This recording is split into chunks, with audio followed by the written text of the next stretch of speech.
So I became aware of the Reddit thread r/fantasy bingo last year, I think, because I'd seen a couple of creators talk about it and do it and see if they had hit the bingo. It is currently mid-August, and I want to see if I have already hit any of these squares and if I have a bingo. And if I don't have a bingo, I would quite like to read a couple of books to make me have a bingo, because I think that's a cool idea for a reading vlog. Aiming for all of them would be a bit much given how much I have read so far this year, but I want to have a look. My monitor is here. The thing is here for you, but my monitor with it is here, so I'm going to be looking this way. I want to see if I've got a bingo already, and then I also get to talk to you about some of the books that I've read this year that hopefully I really enjoyed and maybe haven't talked to you about because I've been a little bit lax on the wrap-ups this year. Sorry, not sorry. Let's go. To left. So the first one, we've got Knights and Paladins. Now the first book that jumps to mind is Paladin's Grace by T. Kingfisher, but I didn't finish that and I did not read it this year. What have I read with Knights and Paladins in it? I didn't finish Sunbringer. That would have done it. Knights, easy. Le Fay by Sophie Keach. I nearly said Morgan Le Keach. Le Fay by Sophie Keach. Le Fay is the second book in the Morgan Is My Name series. It follows Morgana. It is a fictional retelling. I keep saying fictional retelling like she's not already a fictional character. But yes, it's a phenomenal series. Sophie Keach does such a good job of getting into Morgana's head and making her a little bit of a morally grey character, doing what she needs to do to survive. For anyone that's not familiar with Morgana as a character, she is King Arthur's half-sister, and that happened through nefarious, creepy ways. And I won't spoil anything else. It's such a good book. A Hidden Gem is the next one. I feel like this is really subjective, but I'm probably going to go with the first book that I read this year, which was Hobbity Dick.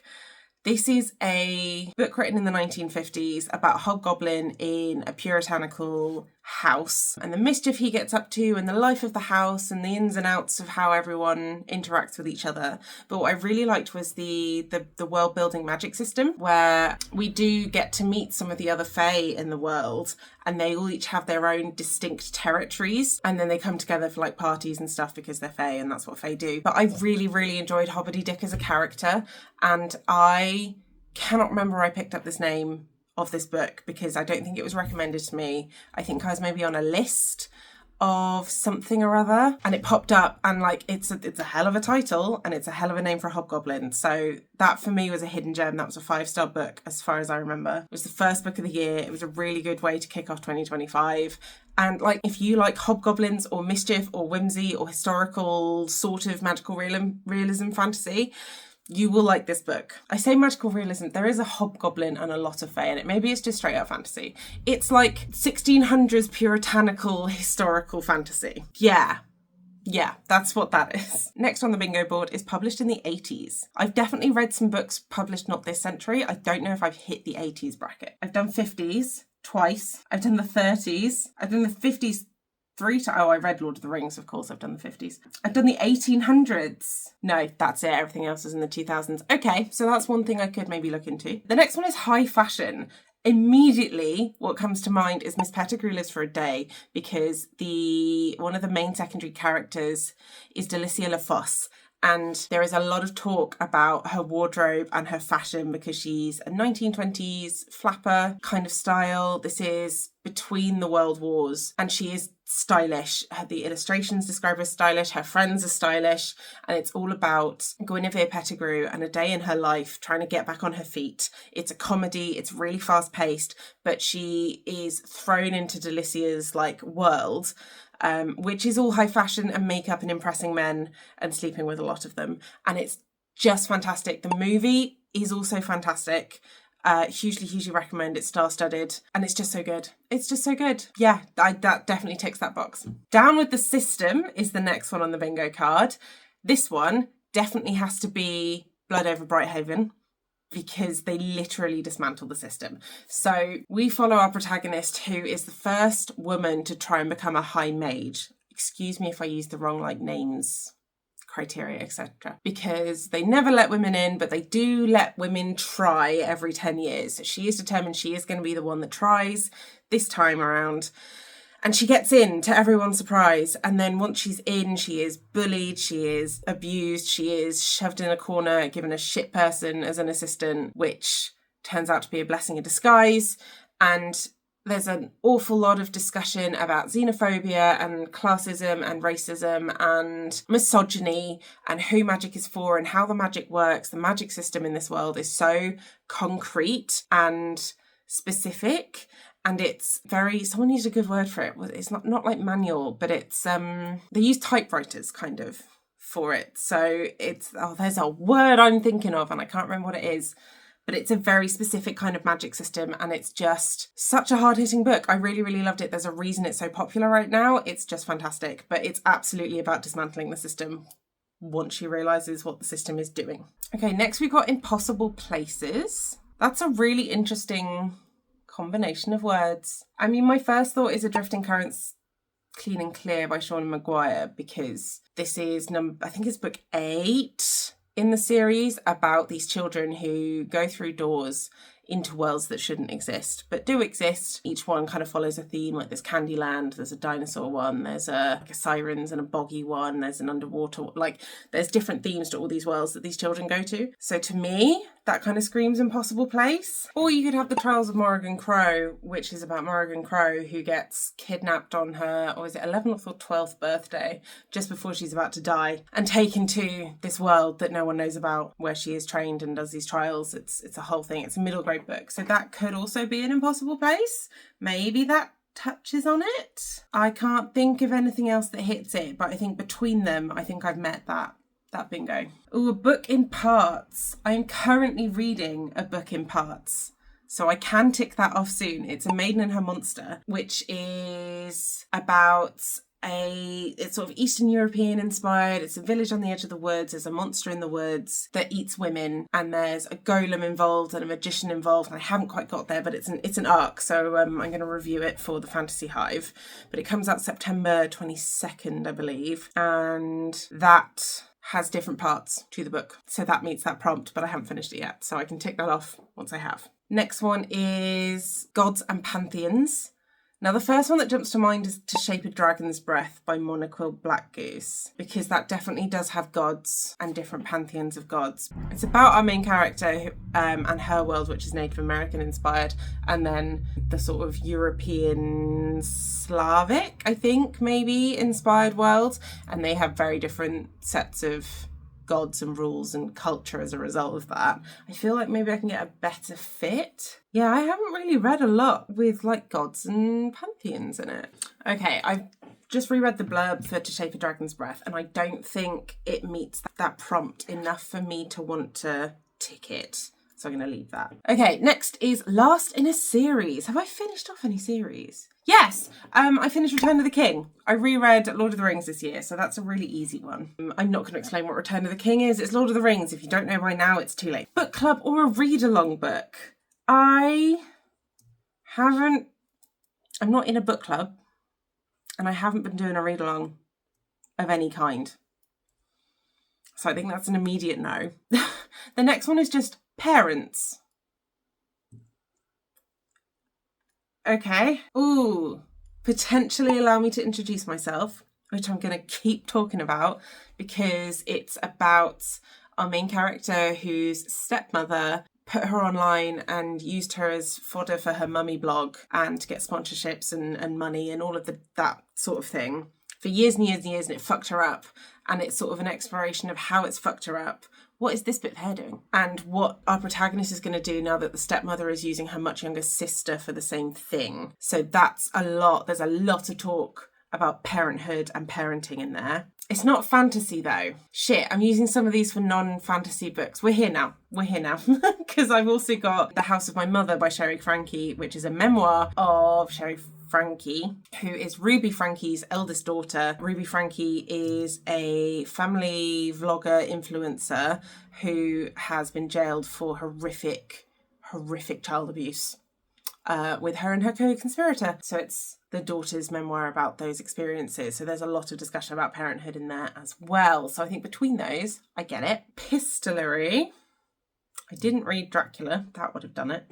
Epistolary means written in letters. I feel like I read something very recently that was epistolary, but I also feel like I might have DNF'd it. Oh, Among Others by Jo Walton. So it's, does that count as epistolary? Because it's not letters, it's diary, which I think is different. Yeah, I think that's what I was thinking of, and I don't think I can count that because diary entries are different to letters. Okay, published in 2025. Yeah, definitely. The Incandescent by Emily Tesh. Fantastic book about a teacher at a magic school, and she's like nearly the head teacher, but basically the head teacher, and she teaches students how to summon demons, and then like deliberately and safely, and shit goes tits up, and there's really cool world building, and she's bi, and there's sapphic rap, and there's another romance plot line, and it's just so irreverent and perfect, and it's the perfect storm of boarding school and teaching and magic for me personally, and I loved it. It's just brilliant. At this point, I think I will try anything Emily Tesh puts out. It's just so good. Author of colour, yeah, definitely. So, I mean, Kappa by Ryunosuke Akutagawa. Sorry. This was the third book I read this year. This is a satirical novella about a man who falls down a hole and finds himself in the world of Kappas and their weird ways of living. I kind of hated it, but I did read it and it is fantasy. So it counts. Small press or self-published? I don't know. That's a hard one. I'm not very good at like the publishers of what I read. Annoyingly, I think Miss Pettigrew's for a Day might be my best for a small press. But I've already used it, so I can't do it again because that one's published by Virago Press, which are a small-ish. They're actually quite well known, but they're not one of the big five as far as I'm aware. And they only publish female authors. Oh, okay. Hijab Butch Blues, which is one I read quite recently, was published by Dial Press, who, to my knowledge, are a small press. This was a memoir about a young hijabi woman and her life growing up somewhere in the Middle East and then moving to America, and the experiences she had discovering she was a lesbian while also like marrying that back to her knowledge Quran and people from the Quran, and how that affected her life and her way that she understood herself. But yeah, that was good. Not fantasy, but I've already ruined that. Biopunk. What does biopunk mean? Does a drop of corruption fall into that? Oh, yes it does. A subgenre of science fiction that focuses on biotechnology. Derived from cyberpunk, implications of biotechnology rather than mechanical cyber or information technology.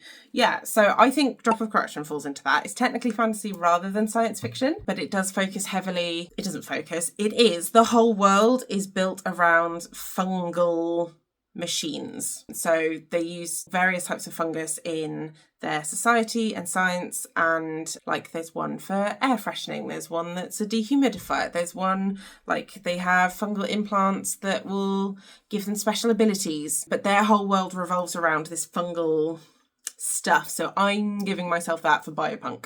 Elves and Dwarves, I could do Fellowship or Two Towers. Can I do a different one just to spice things up because I have already used Return of the King? This shouldn't be hard. I love Elves and Dwarves. Oh my god, I don't think I can. No, I think I've got to use Fellowship. LGBTQIA protagonist. I hope this won't be hard. Oh, there's definitely queer stuff in the Undetectables, but I can't remember who. The Incandescent has an LGBT protagonist, but I have already used it. Could I use a different one for my 2025 release? Yes, I could. Okay, so if I use Of Monsters and Mainframes by Barbara Truelove as my 2025 release, I can use the Incandescent for LGBTQIA protagonist. Of Monsters and Mainframes is a bindery publication. Oh, that's a small press as well. Cool. I already did that one, it's fine. Stop it. It's Dracula in space, where it's told from the point of view of the ship's computer, called Demeter. She's a little stressed out as much as she can be for a computer because her crew and her passengers keep dying. It's a bit much, and she's really worried she's going to get scrapped. Dracula's involved, and there are other characters from that sort of era of fiction that also get involved, and it's quite funny, it's snappy, and I really enjoy the really like unique perspective of a computer as the main character. And there is another computer involved as well who is snarky, and I love them. Good book. 5 short stories, as in all 5 have to count for one. Have I read an anthology this year? I don't think I have. No, I've read one, but it was Want by Gillian Anderson, and those, to me, don't count as short stories. So I'm not going to include it, which is annoying. The next one is Stranger in a Strange Land. Yeah? I mean, does that mean something specific, or am I interpreting that literally? Oh, it's a book. Okay. So the book tells the story of Valentine Michael Smith, a human who comes to Earth in early adulthood after being born on the planet Mars and raised by Martians. So it's about someone experiencing a land or a place for the first time. Okay. Fuck, I could have used Adrift in Currents Clean and Clear for that. Is that very... Yeah. Shut up. Think. Maybe A Psalm for the Wild Built? That's not a different enough land for me. So that's about a tea monk who wanders the world and bumps into a robot. And it's very, like, reflective and cozy, and they talk about what happened to the world and the state of it. Maybe Hemlock and Silver, but if I tell you why it's a spoiler and it's not out yet... Oh, Cruel and Mercies, I think, would fill that. No, you know what? I'm going to do Dreadful for that, because that is spot on. So Dreadful by Caitlin Rozakis is about a Dark Lord who wakes up with no memory of being a Dark Lord, but there's his tower, there is goblin minions, and oh fucking hell, there's a princess in the dungeon. What the fuck am I supposed to do with her? Oh my god, and my mates are coming over, the other Dark Lords. I've got to remember what I'm doing and what's going on and how to do stuff. So it's about him rediscovering his own tower and his own life. I'm going to use that one. Well, it's so fucking funny. It's satirical. It's great. Recycle a bingo square. So do another one again. What have I just said? I said like 3 that I could do again. What was the other small publishing one? Small press. I mean, sure, we can double up on Stranger in a Strange Land with Cruel and Mercies by Maren Chase. So that's about a princess who is stolen and kidnapped and raised in some other place. And then for like her entire childhood, she's basically locked in a room. And then shit goes down. She is allowed out of the room. And it's about her discovering the kingdom for what it is now after like her entire childhood in one room. Amazing. Oh, I'm glad I didn't use Psalm for the Wild Built earlier. The next one is Cozy SFF. Yes, ticked. Very good. I won't explain what it is again. Generic title?